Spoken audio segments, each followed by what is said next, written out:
করবে।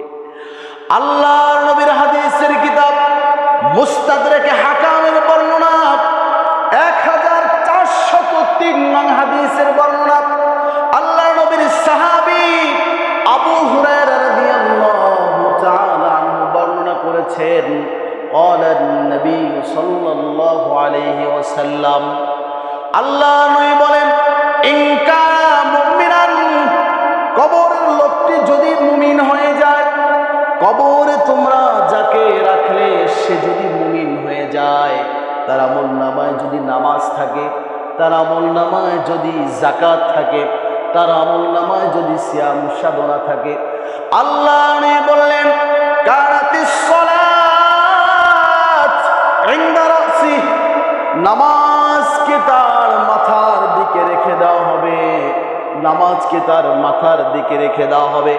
ওয়াকানাস সাওম আন ইয়ামিনি, রোজাকে তার ডান দিকে রেখে দেওয়া হবে, যাকাতকে তার বাম দিকে রেখে দেওয়া হবে।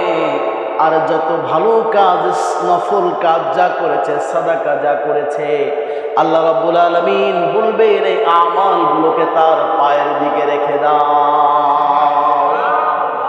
এই অবস্থায় যখন কবরের সাপগুলো, বিচ্ছুগুলো, জাহান্নামের আযাব যখন ওই মুমিনকে স্পর্শ করতে চাবে, ফায়ুতা বিহি, যখন আযাব ওই মুমিনের দিকে আসতে যাবে, প্রথমে আসতে যাবে মাথার দিক দিয়ে। নামাজের জবান যিনি খুলে দিবেন তিনি কে? আরো জোরে বলুন তিনি কে? নামাজ ডাক দিয়ে বলবে মা কিবালি মাদখালুন, আমার দিক দিয়ে প্রবেশের কোনো পথ নেই, এদিক দিয়ে ও কবরের সাপ তুমি আসতে পারবে না। আবার যখন ডান দিয়ে ঢুকতে যাবে, রোজাগুলি ডেকে ডেকে বলবে মা কিবালি মাদখালুন, আমার দিক দিয়ে ঢোকার কোনো রাস্তা নেই, এদিক দিয়ে তুমি ঢুকতে পারবে না।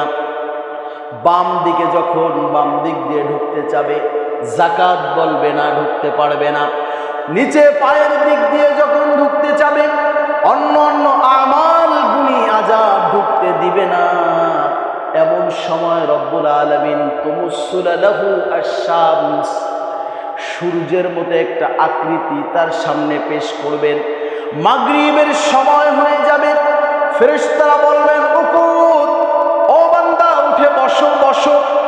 বান্দা উঠে ফেরেশতাদের সামনে বসবে। বান্দা বলবে ও ফেরেশতারা তোমরা কারা, তোমাদেরকে তো চিনলাম না, আজান মনে হয় হয়েছে, আমাকে নামাজের সুযোগ দাও। সুবহানাল্লাহ পড়েন। আমাকে কিসের সুযোগ দাও? ফেরেশতারা বলবেন বান্দা, ও মুমিন বান্দা নামাজ পড়তে হবে না, তোমাকে একটা প্রশ্ন আমি করব, প্রশ্নের উত্তর দাও।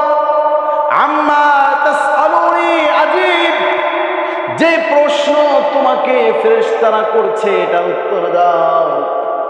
তখন ফেরেশতারা প্রশ্ন করবে রাসূলের দিকে তাকিয়া, মান হাযার রাজুল, ও আবু বকর মিয়া ওই ব্যক্তিটা কাকে দেখা যায়? ও রাসূল মিয়া মসজিদের সেক্রেটারি সাহেব, ওই যে ব্যক্তিকে দেখতে পাচ্ছ কাকে দেখা যায়? ও মুজিবর মিয়া জীবন তুমি মাইকে আজান দিলে, ওই যে ব্যক্তিটা দেখা যায়, ওই ব্যক্তিকে তুমি চেনো কিনা? সভাপতিকে ডেকে ডেকে বলবো ওই ব্যক্তিকে তুমি চেনো কিনা?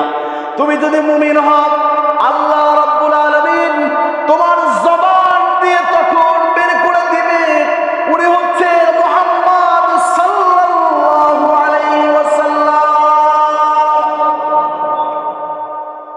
সুবহানাল্লাহ বললেন না? আপনি যদি মুমিন হন, জবান থেকে মুহাম্মদ শব্দটা বের করে দিবে কে? এভাবে করে আপনার সাথে কবরের মধ্যে ফেরেশতারা আপনাকে প্রশ্ন করবে তোমার দিন কি? আপনি বলবেন ইসলাম। রব কে? আপনি বলবেন আমার রব হচ্ছে একজন, তিনি কে? আমার রব কোনো পীর বাবা নয়, আমি কোনো পীরকে বাবা বলে রব বলে স্বীকার করি না, আমি কোনো পীরের পায়ে সিজদা করি না। আমাকে রিজিক যিনি দেন, আমার বাবাকে যিনি রিজিক দেন, আমার মাকে যিনি